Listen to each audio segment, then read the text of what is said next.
जैसे नवरात्रि जी 9 दिन होते हैं, हमारे प्लेनेट भी 9 दिन होते हैं, तो इनका आपस में कोई कनेक्शन है?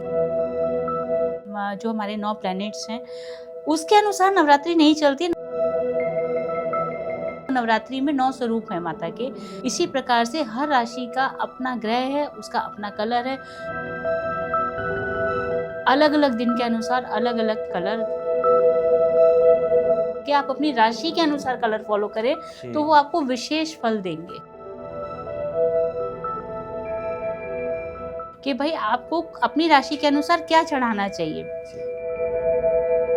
जैसे हमारे दोस्तों ने पेन पेपर ले लिया है, जी तो थोड़ा और डिटेल में बात करते हैं। तो मैम जैसे अभी आपने बताया कि नवरात्रि में जिसकी जो राशि है उसके अकॉर्डिंग आप कपड़े पहने तो आपको फल अच्छा जी। मिलेगा।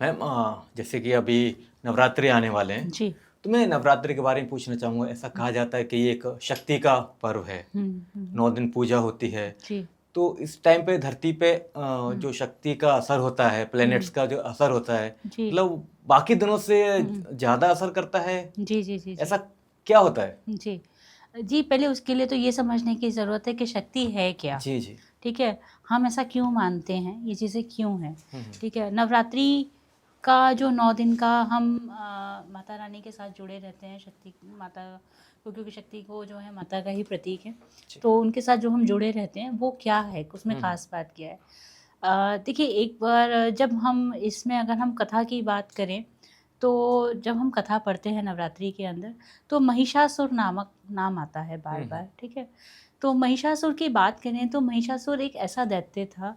ठीक है, अगर उस समय क्या हो रहा था कि एक दैत्य थे महिषासुर, ऐसे बताती हूँ मैं आपको कहानी के जी रूप जी। में थोड़ा सा। तो एक महिषासुर दैत्य थे और उनके पास उन्होंने इतना तप किया था, इतनी चीज़ें की थी कि उनको एक वरदान मिल गया था कि उन्हें कोई भी देवता या कोई भी पुरुष उनको नहीं मार सकता। ठीक है, वो अमर हैं, उनको कोई नहीं मार सकता। कोई भी पुरुष या कोई भी दैत्य उनको नहीं मार, मतलब देवता उनको नहीं मार सकते हैं।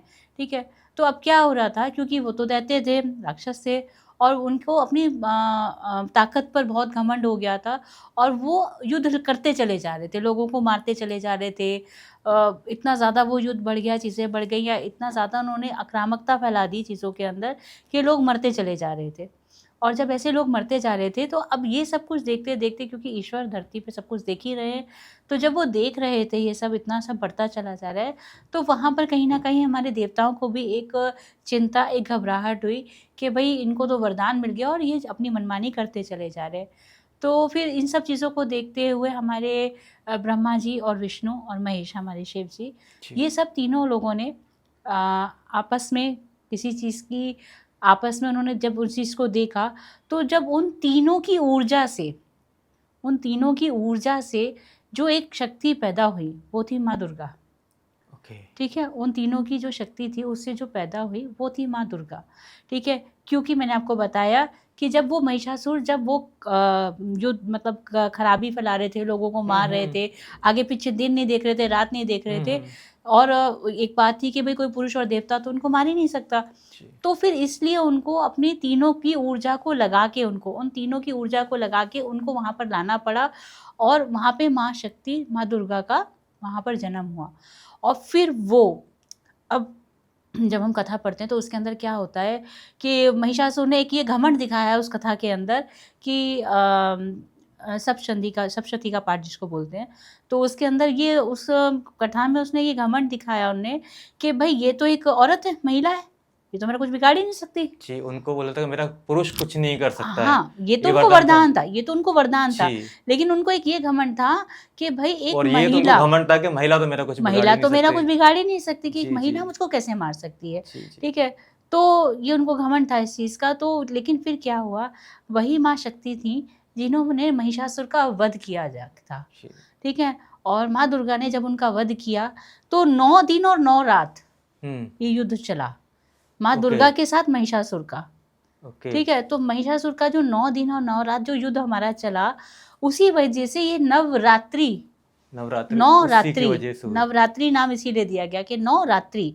ठीक है, क्योंकि वो युद्ध 9 दिन हाँ, तक चला 9 था। दिन तक चला, 9 रात तक चला, तो नवरात्रि उसको बोल करके ओके। हमने उसको वहाँ से नाम दिया नवरात्रि। वहीं से शुरू हुई जब उन्होंने माँ दुर्गा ने उनको वध किया और दशमी वाले दिन से हमारी इस चीज़ को नवमी वाले दिन से माना गया। माँ नव दुर्गा के 9 हमारे इस तरीके से पूरे होते हैं। 9 रूप माँ दुर्गा के हैं और वही 9 रूप उन्होंने रख के उनको अलग अलग रूपों में भी माना जाता है, लेकिन दुर्गा जी के अंदर ही बाकी सारे रूप भी हैं और उनकी पूजा हम उस तरीके से करते हैं। ये हुआ हमारा नवरात्रि को शुरू करने का तरीका, या यहाँ से शुरू हुई हमारे नवरात्रि का पूजन का तरीका जो हम लोग आज तक मानते हैं। और अब क्योंकि माँ दुर्गा खुद में एक शक्ति हैं जिन्होंने एक ऐसे महिषासुर दैत्य को हरा दिया था जिसको हरा पाना या मार पाना असंभव था, वो अजय था, उसको कोई नहीं मार सकता था। ठीक है, तो जब वो उनको शक्ति का प्रतीक अब भी माना जाता है, तो इसीलिए बोला जाता है कि जब भी धरती पर या मतलब हमारे यहाँ पर जब भी नवरात्रि आते हैं तो माँ का एक अनोखा ही एक एनर्जी रहती है, एक ऐसी ही शक्ति रहती है धरती पर, हमारे घरों में, हमारे परिवार में जो लोग भी उस चीज़ को करते हैं या मानते हैं, तो वो हमको एक आने वाले टाइम में उस नव दुर्गा के बाद एक बहुत अच्छा या उस समय पे भी बहुत अच्छे कार्य करने को अपने को मिलते हैं। तो इस तरीके से वो काम करते हैं। मैम वैसे नवरात्रि 9 दिन होते हैं जी, हमारे प्लेनेट भी 9 दिन होते हैं जी। तो इनका आपस में कोई कनेक्शन है? देखिए प्लेनेट 9 दिन नहीं, प्लेनेट ही 9 होते हैं। प्लेनेट 9 होते है हैं, ना, सॉरी, प्लेनेट, हाँ प्लेनेट 9 होते प्लेनेट हैं 9 होते हैं और नवरात्रि के दिन 9 नवरात्रि होते भी हैं। 9 होते हैं, जैसा मैंने अभी बताया। देखिए उनका क्या है, हमारे सूर्य चंद्रमा जो हमारे 9 प्लैनेट्स हैं उसके अनुसार नवरात्रि नहीं चलती है। नवरात्रि का अपना एक रीज़न है जो मैंने आपको बता कोई दिया अभी। कनेक्शन नहीं है, उसका कोई कनेक्शन ऐसे नहीं है, लेकिन क्योंकि देखिए क्या है, हमारे हर दिन के, जैसे मैंने पहले भी कहा, हमारे एक देवता हैं या माता रानी हैं, अलग अलग ग्रह के अलग अलग हैं। ठीक है, इसी प्रकार से अगर हम नवरात्रि की बात करें तो माता के भी 9 स्वरूप हैं, है ना। क्योंकि हम नवरात्रि की बात करें तो सिर्फ माता की बात करेंगे, तो नवरात्रि में 9 स्वरूप हैं माता के, शैलीपुत्री, ब्रह्मचारिणी, चंद्रघंटा, कुष्मांडा और कात्यायनी, और इस तरीके से हमारी 9 दुर्गा हैं। ठीक है, अलग अलग दिन पे के मतलब अलग अलग 9 दिन की अलग अलग माता रानी की हम पूजा करते हैं। ठीक है, आखिरी दिन हम उसको जब समापन करते हैं तो माता दुर्गा पर जा कर के हमारा वो समापन होता है, या शुरुआत वहाँ से होती है और फिर हम उसको वहाँ पे ख़त्म कर देते हैं। तो इसी तरीके से पूरे 9 ग्रह, ठीक है, वो अलग अलग माता रानी के दिनों में जब हम पूजा करते हैं, हर दिन के हिसाब से हर दिन का अपना एक कलर भी है, तो वो देवी जी के साथ जुड़ने का एक कनेक्शन बन जाता है। अच्छा, कनेक्शन है एक, ठीक है, इसका कोई पर्टिकुलर रूल नहीं है। अगर हम ओके। बात करें कि ग्रह पे कोई रूल है उसका, तो रूल कुछ नहीं है, ये हमारा माता रानी से जुड़ने का एक कनेक्शन है। अभी सपोज करिए हमारी मेष राशि है, ठीक है, मेष राशि पे अगर हम बात करें तो मेष राशि का अगर हम प्लैनेट की बात करें तो मंगल ग्रह है, उसका रंग लाल होता है। ठीक है, अब मेष राशि वालों को लाल रंग का कपड़ा या वस्त्र पहनकर अगर माता रानी की पूजा करेंगे पूरे 9 दिन, ठीक है, पूरे 9 दिन। अभी क्या है, लोगों ने अलग अलग दिन के अलग अलग कलर बना दिए, ऐसा है, लेकिन मैं उस चीज़ को थोड़ा सा कम फॉलो करती हूँ, या मैं उस चीज़ को कम थोड़ा सा वो देती हूँ। लेकिन बेसिकली क्या है, राशि के अनुसार कलर पहनिए। ठीक है, अभी आपकी मेष राशि है तो मेष राशि के जैसे उनका मंगल ग्रह का रंग हो गया लाल, तो लाल रंग का कपड़ा वो पहन के कोई भी व्यक्ति पूरे नवदुर्गा में पूजा करेगा तो उसको बहुत विशेष फल प्राप्त होगा। ठीक है, वो लाल रंग के फूल अर्पित करे, लाल रंग के कपड़े स्वयं पहने, या लाल रंग की चीज़ें दान पुण्य करे, तो उसको बहुत अच्छा फल आएगा। इसी तरीके से बात करते हैं धनु राशि की। धनु राशि का रंग होता है ग्रह है बृहस्पति। ठीक है, बृहस्पति का रंग का होता है पीला। ठीक है, तो धनु राशि बोलो या मीन राशि बोलो, दोनों राशियों के स्वामी बृहस्पति ही हैं। ओके। ठीक है, अब अगर दोनों राशियों के स्वामी बृहस्पति हैं तो दोनों का रंग पीला हो गया अगेन। तो धनु या फिर मीन राशि के लोग अगर ज़्यादा से ज़्यादा कोशिश करें कि वो पीले रंग का कपड़ा पहने, और पीले रंग का कपड़ा पहनने के बाद वो पूरे 9 दिन उसी रंग से पूजा करें, तो उनको वो विशेष फल आएगा। माता रानी को वो पीले रंग का ही भोग लगाएं। ठीक है, जैसे अभी क्योंकि नवरात्रि है तो थोड़ा व्रत वगैरह रहता है लोगों का, तो उसमें क्या होगा कि वो किसी भी चीज़ में केसर डाल सकते हैं पीले रंग का थोड़ा इस्तेमाल करने के लिए, तो इस तरीके से वो पीले रंग का कैसे भी अपने हिसाब से यूज़ कर सकते हैं। पीले रंग की कोई बर्फ़ी चढ़ा सकते हैं, खोए की या किसी भी चीज़ के रंग की, तो पीले रंग का इस्तेमाल करें। केले का तो प्रसाद चढ़ाते ही हैं, वो भी कहीं ना कहीं पीला है, तो वो उस तरीके इस्तेमाल करें। अब अगर हम बात करते हैं मिथुन राशि की, तो अगर हम मिथुन राशि और कन्या राशि, अगेन 2 राशियों की फिर हो गई इन कन्या दोनों। तो अच्छा, पहले मीन बताया था आपने। मीन बताया धनु और मैंने। मीन, जी, धनु और मीन। उसका अब हम बृहस्पति होता है। उसका गुरु ग्रह बृहस्पति ग्रह हमारा स्वामी है, उसका रंग पीला होता है। जी जी। इसी तरीके से हम बात करें मिथुन राशि की और कन्या कन्या राशि राशि की, की। उन दोनों का स्वामी बुध है। बुध, दोनों का स्वामी बुध है और दोनों का ही स्वामी बुध है, तो दोनों का रंग हरा है। बुध का कलर हाँ, हरा होता ग्रीन है। कलर है जी, हरा ओके। कलर है। तो दोनों का ग्रीन कलर होने की वजह से ऐसा व्यक्ति क्या कर सकता है कि वो हरे रंग के कपड़े स्वयं ज़्यादा पहने।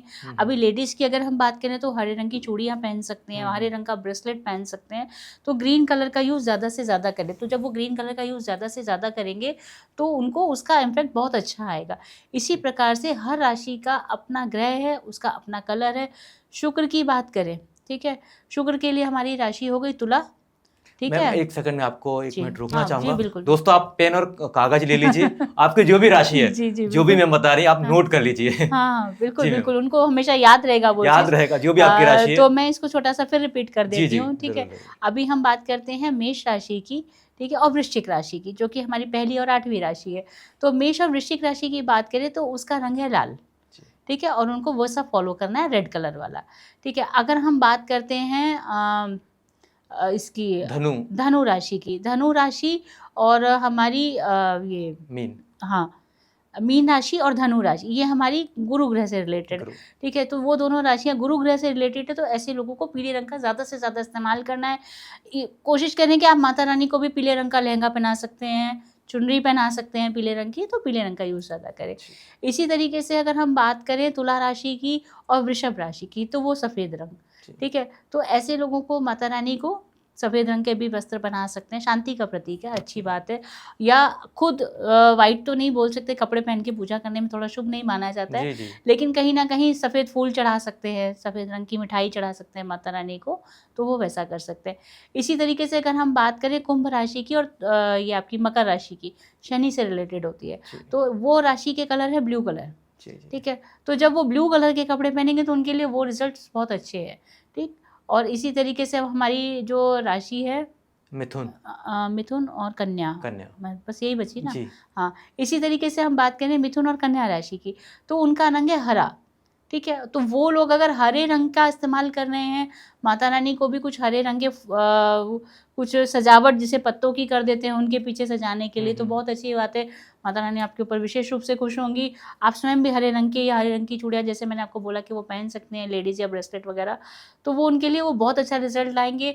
तो ये सारे कलर थे राशियों के, और अलग अलग दिन के अनुसार अलग अलग कलर ना फॉलो करके आप अपनी राशि के अनुसार कलर फॉलो करें, तो वो आपको विशेष फल देंगे, ठीक है। तो वो इस तरीके से, जैसे अभी होली भी गई थी हमारे पीछे, तो होली पर हम एक्चुअली बात तो नवरात्रि की करें, मैंने थोड़ा टॉपिक चेंज कर दिया, ठीक है। जैसे अभी अभी हमारी होली भी गई थी, तो मैंने लोगों को एक मैसेज किया था, सब लोगों को जो भी मेरी लिस्ट में थे, कि भाई आपको अपनी राशि के अनुसार क्या चढ़ाना चाहिए, ठीक है। जैसे अब मीन राशि की बात करें, तो मीन राशि के लिए हमने बोला था कि वो थोड़ी पीली राई होलिका में जब जलती है, होलिका दहन वाले दिन वो पीले रंग की सरसों का चढ़ाते हैं, तो उनके लिए अच्छा है। शनि की राशि वालों के लिए काला तिल आप चढ़ाते हो तो भाई आपके लिए बहुत अच्छा है। शुक्र की राशि वालों के लिए से चावल चढ़ाते हो तो वो बहुत अच्छा है। इसी प्रकार से अलग अलग था कि होली पर आप क्या विशेष रूप से चढ़ाओ, क्योंकि मेरे को क्वेश्चन आता है कि मैडम होली का दहन था तो हमें क्या चढ़ाना चाहिए, या हमारी राशि के अनुसार क्या हम चढ़ाएंगे तो हमको उसका अच्छा इम्पैक्ट और आएगा। जो उनकी पूजा हो रही है वो तो हो ही रही है, इसके अलावा भी